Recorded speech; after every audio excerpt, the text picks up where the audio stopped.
যদি কোনো নির্দোষ মানুষকে কেউ মিথ্যা অপবাদ দেয় তাহলে সেটা সবচেয়ে জঘন্য কবিরা গুনাহ মহাপাপগুলোর মধ্যে থেকে একটা।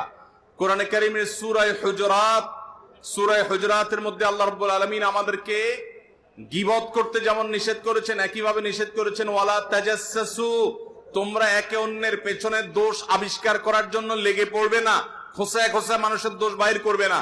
তাও আবার যদি ডাহা মিথ্যা কথা বানিয়ে কারোর চরিত্রে কালিমা লাগানোর চেষ্টা করা হয়, সেটা যেই করুক, যে উদ্দেশ্যেই করুক, সেটা সম্পূর্ণ হারাম এবং সবচেয়ে বড় হারামগুলোর একটা।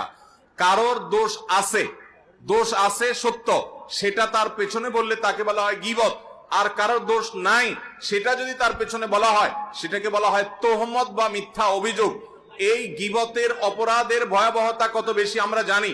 নবী সাল্লাল্লাহু আলাইহি ওয়াসাল্লাম মেরাজে গীবতকারীর শাস্তি কেমন হবে সেই মক শাস্তি জাহান্নামে তাকে আল্লাহ দেখিয়েছেন।